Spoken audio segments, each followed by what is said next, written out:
दोस्तों नमस्कार। दोस्तों आपको बफोर्स स्कैम याद है? आपको 2G स्कैम याद है? आपको कोल स्कैम याद है? इन तमाम स्कैम्स के दौर में किस तरीके से इस देश में सीबीआई सक्रिय थी आपको याद है? आपको याद है इन्फोर्समेंट डायरेक्टरेट कैसे छापा मारा करता था? आपको याद है आईटी डिपार्टमेंट और उसके डीजी तक कैसे सक्रिय थे? आपको याद है अखबारों की हेडलाइन उस वक्त कैसी छपती थी, टेलीविजन स्क्रीन पर कैसी खबरें रेंगती थी, और उसके बाद पार्लियामेंट के भीतर का हंगामा आपको याद है? या फिर सब कुछ आप भूल चुके हैं और नई परिस्थिति में जब जासूसी मामले को लेकर दुनिया के 4 देशों में जांच चल रही है, राफेल सौदे को लेकर फ्रांस ने एक जांच कमेटी बैठा दी है जो 2 दिन के बाद अपनी रिपोर्ट भी देगी। इस देश के भीतर में 8 महीनों से चल रहा किसान आंदोलन, जिसको लेकर कनाडा, ब्रिटेन, ऑस्ट्रेलिया की पार्लियामेंट तक में आवाज उठी, क्या इन तमाम मसलों को लेकर भारत के भीतर कहीं भी कोई छोटी सी आवाज आपको सुनाई दी? या सब कुछ ठीक चल रहा है? या फिर यह मान लिया जाए कि उस दौर में जो स्कैम होते थे, उस स्कैम को सामने लाने वाला मीडिया अब रेंगने लगा है, शायद इसीलिए कोई कुछ नहीं कहता। उस दौर के भीतर की परिस्थितियों को और आज की परिस्थितियों के बीच में आज चलते हुए जरा इन स्थितियों को जांच लीजिए। जब जासूसी का मामला सुप्रीम कोर्ट के दरवाजे पर पहुंच गया है तो सबसे बड़ा सवाल आज की तारीख में यही हो चला है, क्या वाकई सुप्रीम कोर्ट सरकार को कोई निर्देश देगा? उस निर्देश को देने से पहले कोई जांच कमेटी बैठा देगा? उस जांच कमेटी को बैठाने से पहले क्या वाकई इस स्थिति में देश को लाकर खड़ा कर देगा कि जो सरकार कर रही है वह देशहित में नहीं है? क्या ऐसा हो सकता है? क्योंकि हमें तो याद है बफोर्स घोटाला जब पहली बार सामने आया था तो उस समय के एक डॉक्यूमेंट हमारे पास है जो कि स्वीडिश विसिल ब्लोअर के जरिए जारी किया गया। यह डॉक्यूमेंट 16 अप्रैल 1987, यानी आज से 34 बरस पहले चले जाइए। उस वक्त स्वीडिश रेडियो स्टेशन से एक न्यूज में इस विसिल ब्लोअर की बात निकलकर एक स्टोरी के शब्दों में आई थी कि बफोर्स के साथ कोई डील हुई है और उसमें कमीशन लिया गया है। और उसके बाद भारत के अखबार इंडियन एक्सप्रेस में वहां के रिपोर्टर चित्रा सुब्रमण्यम ने जिस तरीके की रिपोर्ट की, उसके बाद इस देश की राजनीति में हंगामा मच गया।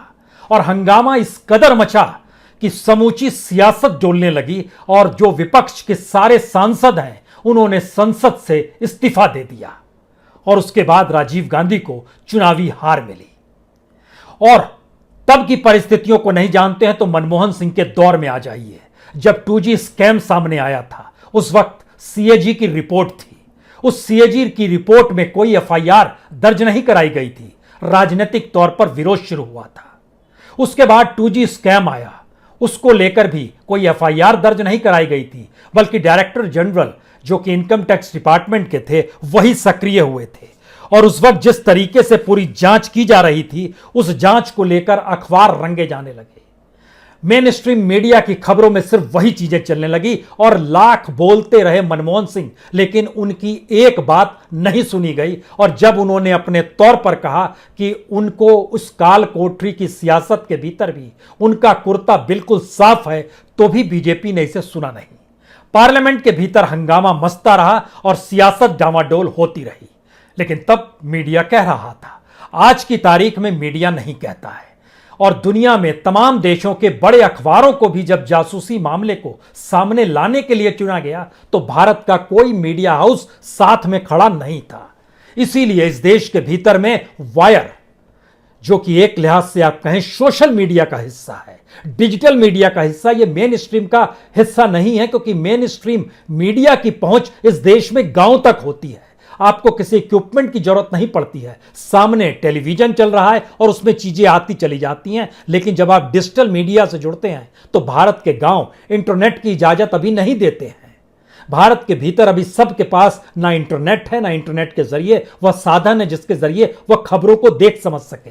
शायद इसीलिए मेन स्ट्रीम मीडिया की भूमिका किसी भी डेमोक्रेटिक स्टेट में बहुत बड़ी होती है। और मोदी सरकार ने शायद इसे ही मैनेज कर लिया।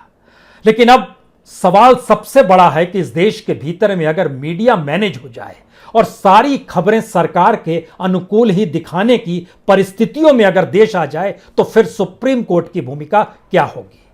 सुप्रीम कोर्ट में जासूसी मुद्दे को लेकर पत्रकार गए हैं, एडिटर गिल्ड गया है और जिन पत्रकारों की जासूसी हुई वह गए हैं। सुप्रीम कोर्ट ने कुछ सवाल कल ही पूछे। उन सवालों के अक्स तले हमें लगता है कुछ पुराने सवाल जो स्कैम के जरिए इस देश में हुए हैं उसे भी समझने की जरूरत है, क्योंकि जासूसी का जिक्र सुप्रीम कोर्ट कहता है 2019 में यह रिपोर्ट तो आ गई थी, उसके बाद से कोई एफआईआर क्यों नहीं हुई, कोई शिकायत क्यों नहीं हुई।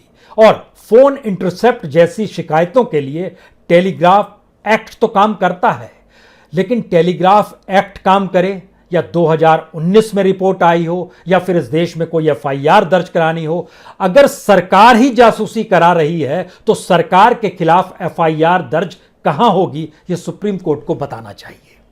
यह भी जानकारी देनी चाहिए जब टेलीग्राफ एक्ट के तहत जिस डिपार्टमेंट को काम करना है वो डिपार्टमेंट इस देश के भीतर में क्या सरकार की अनिच्छा के खिलाफ जा सकता है या उसकी इच्छा के खिलाफ जा सकता है। सवाल ये नहीं है, सवाल ये पहली बार है क्या वाकई इस देश के मसले को लेकर जब सुप्रीम कोर्ट ने इस बात का जिक्र कर ही दिया है, अगर ये आरोप है तो बेहद संगीन है, और अगर इस खबर में तथ्य है तो वाकई ये आरोप बेहद गंभीर है। हमें लगता है आज इस बात की विवेचना करने की जरूरत है कि इस देश के भीतर में जब 2G स्कैम का मसला आया, जब कोल माइंस घोटाले का जिक्र हुआ और जिस समय बफोर्स घोटाला भी आया था, अगर इनकी फाइलों को भी टटोलना शुरू कीजिएगा। बफोर्स घोटाले को लेकर वीपी सिंह इस देश के प्राइम मिनिस्टर जरूर बन गए, लेकिन वह कोई नाम दे नहीं पाए जो कि पूरी चुनावी रैलियों में अपनी जेब में कागज लेकर चलते थे। क्या मैं नाम बता दूं किसने घूस ली है? नहीं बता पाए। लेकिन उसके बावजूद भी इस देश में हाई कोर्ट सक्रिय हुआ, सुप्रीम कोर्ट सक्रिय हुई, सीबीआई सक्रिय हुआ, ईडी सक्रिय हुआ, और यही स्थिति 2G स्कैम और कोल स्कैम को लेकर है। उस तमाम स्कैम के दौर में अगर आप उन परिस्थितियों को देखना शुरू कीजिएगा तो आप बहुत साफ तौर पर देख पाएंगे कि जो विनोद राय थे वह मौजूदा सरकार के एक हिस्से के तौर पर एक पद को संभालते हैं, यानी उन्होंने परसेप्शन डेवलप किया था। इसीलिए जब यह मामला हाई कोर्ट में पहुंचा, सुप्रीम कोर्ट में पहुंचा, किसी को सजा नहीं हुई। इसीलिए अब अगला सवाल यह आता है कि जब दुनिया के 10 देशों को लेकर जासूसी मसले में हड़कंप मची हुई है और मैक्सिको, मोरक्को, हंगरी और फ्रांस जांच कर रहा है, इजराइल भी अपने तौर पर जांच कर रहा है, और इसके दायरे में मैक्सिको के राष्ट्रपति लोपेज आ चुके हैं, जो कि उस वक्त जब जासूसी हो रही थी उस समय वह विपक्ष में थे और वह चुनाव के वक्त उनको जासूसी की जा रही थी। फ्रांस के मौजूदा राष्ट्रपति मैक्रोन इसके दायरे में हैं, मिस्र के प्रधानमंत्री इसके दायरे में हैं, मोरक्को के प्रधानमंत्री और मोरक्को के किंग जो हैं वह भी इसके दायरे में हैं, इराक के प्रेसिडेंट इसके दायरे में हैं, सऊदी अफ्रीका के प्रेसिडेंट दायरे में हैं, लेबनान के प्रधानमंत्री के दायरे में हैं, युगांडा के पूर्व प्रधानमंत्री दायरे में हैं। तब यह सवाल है कि भारत के भीतर जब विपक्ष के नेता से लेकर इस देश के भीतर में जितने भी इंस्टीट्यूशंस हैं, जो भी आपके जहन में आता हो उस इंस्टीट्यूशंस का जब आप नाम लेंगे तो आपको लगेगा अच्छा सुप्रीम कोर्ट इसके दायरे में आ गया। आपके जहन में आएगा रॉ के जिनको कंपल्सरी रिटायरमेंट पे भेजा गया, जितेंद्र कुमार ओझा, उनकी भी जासूसी हो रही थी। इलेक्शन कमीशन जिनको वहां से हटाकर कहीं और भेज दिया गया, अशोक लवासा, उनकी भी जासूसी हो रही थी। सीबीआई से जुड़े हुए आलोक वर्मा, राकेश अस्थाना जो दिल्ली के पुलिस कमिश्नर बन गए, के शर्मा, इनकी भी जासूसी हो रही थी। बीएसएफ से जुड़े हुए के शर्मा और जगदीश मैथानी, इनकी भी जासूसी हो रही थी। कर्नल लेवल पे आइएगा तो मुकुल देव, ये वही शख्स हैं जिन्होंने स्क्रैप किया था फ्री राशन की, जो शांत वाले क्षेत्र हैं वहां पर जो सुविधाएं मिलती है फ्री राशन की, इनको खत्म कर दिया जाए, इनकी भी टेलीफोन टैप हो रहे थे। कर्नल अजीत कुमार जो आफ्सा को लेकर उन्होंने सुप्रीम कोर्ट में अर्जी दाखिल की थी, उनकी भी जासूसी हो रही थी।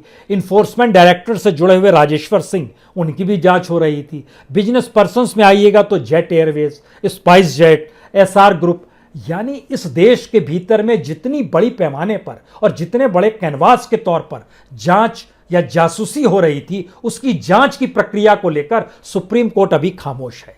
सुप्रीम कोर्ट सिर्फ जर्नलिस्टों के मसले को लेकर सवाल उठा रही है, लेकिन एक लकीर उसने खींची है। वो लकीर कहती है कि अगर ये आरोप सही है तो बेहद संगीन है। असल बात यहीं से शुरू होती है, क्या वाकई 2018 की जनवरी में जब देश के 4 जजेस ने ये कहा था कि डेमोक्रेसी इन डेंजर और 2017 के बाद से इस देश में आप कहीं कोई फैसला सुप्रीम कोर्ट का सरकार के खिलाफ जाते हुए नहीं देखेंगे। वो चीफ जस्टिस मिश्रा का दौर हो, चीफ जस्टिस रंजन गोगोई का दौर हो, लेकिन फिलहाल ये मामला उठ तो रहा है। तो क्या मामला उठ रहा है और सुप्रीम कोर्ट तक पहुंच रहा है, इसको लेकर अपने आप से संवेदना बरती जा सकती है? ये एक सवाल है। यह सवाल इसलिए बड़ा महत्वपूर्ण हो चला है क्योंकि मौजूदा वक्त में मोदी सरकार पार्लियामेंट को ढाल बना चुकी है। पार्लियामेंट को ही वह लोकतंत्र का मंदिर और उस देश के पूरे सिस्टम का ग्राउंड जीरो कह रही है। उसका बहुत साफ कहना है कि जो भी करना कहना है पार्लियामेंट के भीतर कहिए, बाहर मत जाइए।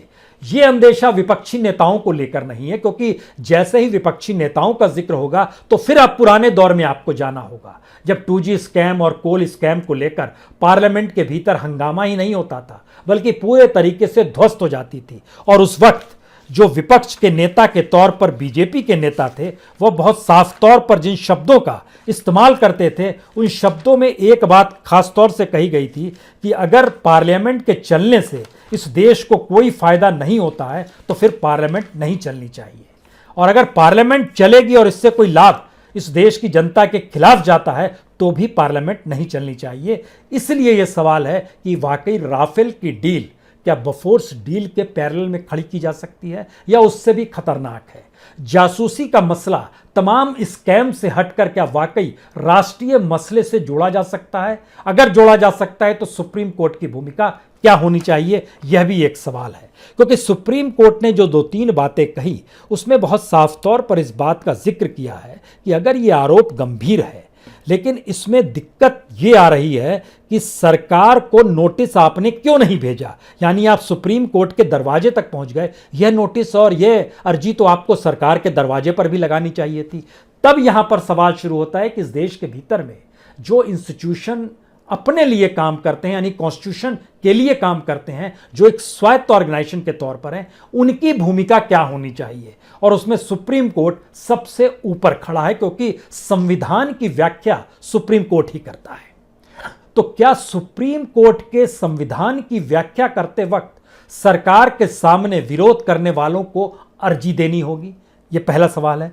दूसरा सवाल यह है कि जो मांग की गई है कि आप एक SIT जांच कीजिए, सुप्रीम कोर्ट के किसी जज की ही नियुक्ति कर दीजिए। जांच जो होनी चाहिए स्वतंत्र हो, और इस स्वतंत्र जांच के दायरे में इस देश के कैबिनेट सेक्रेटरी या कैबिनेट स्तर के किसी सबसे बड़े नौकरशाह को उसके दायरे में लाना होगा, क्योंकि जांच सरकार के खिलाफ हो रही है। अब ध्यान दीजिए कि बीते 3 बरस से जब सुप्रीम कोर्ट में कोई मुकदमा इस देश की सत्ता के खिलाफ जाते हुए आपने नहीं देखा, उसकी व्याख्या अपने तरीके से, चाहे वो आर्टिकल 370 को लेकर हो, चाहे अयोध्या में राम मंदिर को लेकर हो, या जो भी आपके जहन में मसले आ रहे हों, जो भी आपको लगता है कि चाहे वो CNRC को लेकर हो, चाहे वो ट्रिपल तलाक को लेकर हो, चाहे अल्लाह मनाई को लेकर हो, जो भी आपके जहन में आता है केस, उस केस का जिक्र कीजिए और जरा समझने की कोशिश कीजिए क्या ऐसा अतीत में कभी हुआ है, और अगर अतीत में नहीं हुआ है और अभी हो रहा है तो फिर अभी सुप्रीम कोर्ट ने इस मामले को स्वीकार क्यों लिया? क्या यह मामला सुप्रीम कोर्ट का स्वीकार करना एक शॉक ऑब्जर्वर की तरह काम कर रहा है सरकार के लिए, या वाकई सुप्रीम कोर्ट उस हद तक जा सकती है जहां पर वह सरकार को नोटिस दे दे, जहां वो स्वतंत्र जांच बैठा दे? क्योंकि इस देश के भीतर में किसान आंदोलन के वक्त हमने देखा, अपने तौर पर इस देश के एग्रीकल्चर मिनिस्टर जांच कर रहे थे, लेकिन उसके बावजूद भी एक कमेटी सुप्रीम कोर्ट ने बना दी। हमने देखा इस देश के भीतर में जब राफेल का मसला आया और राफेल के बारे में जानकारी देने के लिए इस देश के एक जुडिशरी से जुड़े हुए शख्स और 2 पॉलिटिशियन जब CBI के दरवाजे पर पहुंचे, तो उसके बाद CBI के अगले 24 घंटे के भीतर CBI का ऑपरेशन हो गया, आलोक वर्मा की विदाई हो गई और आलोक वर्मा की ही जासूसी होने लगी उसके बाद से लेकर। यानी चीजें छुपी हुई नहीं है, बिल्कुल ट्रांसपेरेंट है। तो क्या वाकई इस देश के भीतर में एक ऐसी परिस्थिति है जहां पर राजनीतिक सत्ता को चुनौती देने के लिए सुप्रीम कोर्ट भी सक्षम नहीं है? राजनीतिक सत्ता को चुनौती कोई ना दे, इसके लिए संसद लोकतंत्र के मंदिर के नाम पर एक ऐसे तौर पर मौजूद सरकार करना चाहती है जहां के बाहर जब भी कोई जाए और जनता से संवाद बनाए नेता, तो इस बात का जिक्र करेगी कि दरअसल ये अनडेमोक्रेटिक है, देश के खिलाफ है। एक बड़ी महीन लकीर है राजनीति करने की। हमें लगता है आज इन बातों को समझने की जरूरत है कि इस देश के भीतर में इंस्टीट्यूशंस, जब हम आपसे जिक्र कर रहे हैं कि मीडिया अपनी भूमिका ना निभाए तो जनता तक सूचना कैसे पहुंचेगी। इस देश के भीतर में आपको जानकर यह भी हैरत होगी, मोदी सरकार के दौर में 23 पीएसयू बेचे गए, लेकिन 67 पीएसयूज में 85 डायरेक्टर्स जो हैं वह बीजेपी के नेता हैं। बीजेपी का वह नेता जो डिस्ट्रिक्ट लेवल पे होगा, बीजेपी का वह नेता जो महिला विंग की अध्यक्षा कभी रही होंगी, बीजेपी का वह नेता जो कि एक वक्त में एमएलए का चुनाव हार गया होगा। 85 डायरेक्टर्स इस देश में पीएसयू से जुड़े हुए हैं जो बीजेपी के हैं। यानी इस देश के राज्यपाल पॉलिटिकल पार्टी के नुमाइंदे के तौर पर अलग अलग राज्यों की राजधानी के राजभवन में रहे, यह भी छुपा हुआ नहीं है। लेकिन सारी चीजें जब पहली बार इस रूप में नजर आए कि किसी भी जगह पर पद संभालने वाला कोई शख्स जो होगा वो शख्स उस राजनीतिक सत्ता के हां या ना से जुड़ा हो, तब आप क्या कहेंगे। और यहीं से सुप्रीम कोर्ट की सबसे बड़ी भूमिका शुरू होती है। सुप्रीम कोर्ट के सामने जो सवाल गए और सवाल जवाब हुए उसमें जरा समझने की कोशिश कीजिए। वकील सवाल कर रहे हैं कि जैसा जिसने हार्डवेयर खरीदा वो कौन शख्स है, हार्डवेयर कहां रखा गया यह भी बताना चाहिए, और सरकार ने एफआईआर दर्ज क्यों नहीं की। अगर ये चीजें हो रही थी क्योंकि सरकार की जानकारी में ना हो, ऐसा चीज देश में हो नहीं सकता है। अगर ये नहीं हो सकता है तो हमें लगता है कि अब सुप्रीम कोर्ट को सरकार की भूमिका को समझना चाहिए, जहां उसने 3 हथियार अपनाए हुए हैं। मोदी सरकार ये बोलती ही नहीं है कि पेगासस सॉफ्टवेयर उसने खरीदा या नहीं खरीदा। ध्यान दीजिए, रविशंकर प्रसाद अपनी प्रेस कॉन्फ्रेंस में जिक्र जरूर करते हैं कि दुनिया के 40 देशों में पेगासस सॉफ्टवेयर खरीदा गया है। पेगासस खुद बतलाता है, जो एनएसओ कंपनी है इजराइल की, वो जानकारी देती है कि 40 देशों के 60 क्लाइंट हैं उसके पास। लेकिन भारत सरकार बिल्कुल नहीं कहती हमने खरीदा या नहीं खरीदा, इसकी पुष्टि भी वो नहीं कर रही है।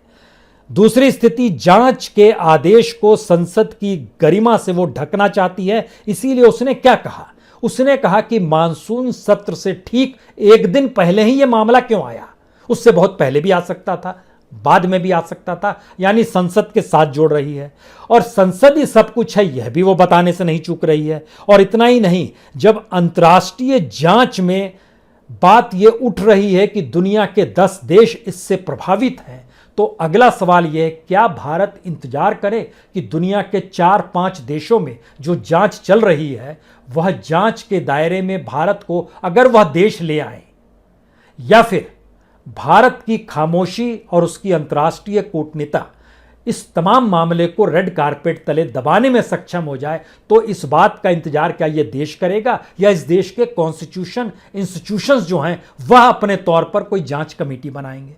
क्योंकि इससे पहले देश के भीतर में जितने भी स्कैम हुए, जिनके तार दुनिया के दूसरे देशों से भी जुड़े होंगे, उसको लेकर भी सुप्रीम कोर्ट, हाई कोर्ट, हर लेवल पर न सिर्फ जांच की प्रक्रिया हुई, बल्कि इस देश के तमाम इंस्टीट्यूशंस ने अपनी सक्रियता भी दिखाई। यह एक अलग मसला है कि पॉलिटिशियन जब सत्ता में आया तो उसने उन चीजों को ढकने की कोशिश की, और यह ढकने की प्रक्रिया में हर कोई रहा है। लेकिन इसके 2 मतलब निकलते हैं। एक, अगर ये सारे घपले घोटाले मान लीजिए XYZ कोई दूसरा सत्ता में होता, लेकिन विपक्ष में बीजेपी होती, बीजेपी से बेहतरीन विपक्ष इस देश को कभी मिला ही नहीं, जिसने छोटे से छोटे मुद्दे को भी इस देश को जागृत करने के लिए उठाया। यह कोई छुपा हुआ सच नहीं है। बीजेपी एक शानदार विपक्ष की भूमिका में हमेशा रहती है, और शायद इसीलिए हर वक्त पार्लियामेंट ठप भी रही है, जांच कमेटियां भी बनी हैं, जांच भी हुई है, उसका असर पॉलिटिकल भी पड़ा है। और आखिरी दौर में हम लोग CAG की जो रिपोर्ट देखते हैं, जो परसेप्शन के आधार पर विनोद राय साहब ने जो बनाई, और उसका लाभ उनको मिल गया सत्ता बदलते ही, और वो परसेप्शन की रिपोर्ट के आधार पर किसी को कोई सजा नहीं हुई, तो इसका मतलब है विपक्ष के तौर पर बीजेपी एक शानदार पॉलिटिकल पार्टी है। लेकिन इसका अगला कदम है, अगर यही बीजेपी सत्ता में है तब वो क्या करेगी। उसकी 2 ही राय है। एक, जनता ने हमको चुना है तो हम कुछ भी कर सकते हैं, और जनता जो चुनने का मौका आएगा तब वो हमको हटा दे, यानी 5 साल के लिए हमारी तानाशाही आपको बर्दाश्त करनी पड़ेगी। लेकिन दूसरी प्रक्रिया यह आ रही है कि अगर चुनावी प्रक्रिया में इलेक्शन कमीशन तक को प्रभावित करने की स्थिति में अगर सत्ता आ जाए तो फिर सुप्रीम कोर्ट की भूमिका क्या होनी चाहिए। इलेक्शन कमीशन भी अपने आप में कॉन्स्टिट्यूशनल स्वायत्त बॉडी है। चुनाव आयोग से हटकर अगर सुप्रीम कोर्ट का भी जिक्र करें, वह भी एक कॉन्स्टिट्यूशनल बॉडी है अपने तौर पर। लेकिन इस देश के भीतर में जो भी 5-6 कॉन्स्टिट्यूशनल बॉडी है, अगर उसको भी आप परखना शुरू करेंगे तो वहां भी यह सवाल आएगा, क्या वह भी सत्ता और सरकार के इशारे पर काम कर रही है। हम इस बात का जिक्र इसलिए भी करना चाहते हैं क्योंकि जो जासूसी के हथियार जिन पावर्स के पास है भारत के भीतर में, जो 10 एजेंसीज है जो जांच कर सकती है, उस 10 एजेंसीज में से 4 एजेंसी से जुड़े हुए लोगों की ही जासूसी हो रही थी। कौन करा सकता है? क्या सुप्रीम कोर्ट इसको एक लंबी बहस तक ले जाना चाहती है और उसके बाद इस देश के भीतर में एक मैसेज जाए कि हाँ देखिए सुनवाई हो रही है, सरकार को कुछ करना होगा, पार्लियामेंट है सामने और पॉलिटिकल डिसीजन से बड़े कोई डिसीजन होते नहीं है, सबसे बड़ा डिसीजन तो पार्लियामेंट में होता है। क्या ये पूरा मामला उस दिशा में चला जाए या फिर इस पूरे मामले को लेकर एक स्वतंत्र जांच कमेटी सुप्रीम कोर्ट बैठा दे जो उसके अधिकार क्षेत्र में आता है और पैरेलल में गवर्नमेंट को एक नोटिस दे दे। अगले मंगलवार को सुनवाई है, उस मंगलवार की सुनवाई तक चीज़ों को परखना होगा और उस मंगलवार की सुनवाई के बाद की परिस्थितियों को भी जानना होगा। लेकिन पहली बार इस देश की ऐसी परिस्थिति के बीच में जब मीडिया की हेडलाइंस में वो शब्द गायब हैं जो पहले हर स्कैम में रहते थे। इस देश के भीतर में जो भी कॉन्स्टिट्यूशन के इंस्टीट्यूशंस हैं उसमें एक तरह के वहाँ के ब्यूरोक्रेट्स में खामोशी है। इस देश के पॉलिटिशियंस के सामने सिवाय पार्लियामेंट छोड़कर जनता के बीच जाने का कोई रास्ता बच नहीं पा रहा है और पार्लियामेंट के भीतर भी धड़ाधड़ एक से एक बिल पास कराने में ही सरकार लगी हुई है, जो कि बहस का हिस्सा होने चाहिए क्योंकि उससे जनता इस देश की प्रभावित हो रही है। लेकिन इन सब से इतर आखिरी महत्वपूर्ण बात, जब दुनिया के 4 देशों में जांच चल रही है जासूसी को लेकर और इजराइल खुद अपने तौर पर जांच कर रहा है, तो अगर उन जगहों से ये रिपोर्ट निकल कर आती है कि क्या भारत के भीतर में जो पेगासस सॉफ्टवेयर है उसको तो सरकार को ही बेचा गया तो सरकार मानेगी। इस बात का जिक्र किया जाए कि आपने डील को तोड़ दिया, यह तो टेररिज्म के खिलाफ था और एंटी नेशनलों के खिलाफ था, लेकिन क्या उस डील को सरकार ने तोड़ दिया? ये बातें अगर दुनिया के दूसरे देशों को लेकर निकल कर आए तब भारत सरकार मानेगी या तब सुप्रीम कोर्ट जागृत होगा। तो क्या एक लंबी प्रक्रिया है जब तक यूपी इलेक्शन निकल जाए, फिर लोकसभा का इलेक्शन आ जाए सामने? क्या ये भारत पूरी तरीके से राजनीतिक गुलामी की दिशा में बढ़ चुका है? ये सारे सवाल हैं, लेकिन ये पहला मौका इस देश के सामने है, खास तौर से 2018 के जनवरी में 4 जजेस के द्वारा बोले गए शब्द ही जब उन्होंने कहा था डेमोक्रेसी इन डेंजर, उसके लगभग 3 साल के बाद 360 डिग्री में सुप्रीम कोर्ट के भीतर एक ऐसा मामला है जिसकी सुनवाई के तौर तरीकों पर यह निर्भर है कि डेमोक्रेसी इन डेंजर है तो इसे निकालेगा कौन, और वाकई इस देश में डेमोक्रेसी है तो फिर जांच करेगा कौन। बहुत बहुत शुक्रिया, बहुत बहुत शुक्रिया।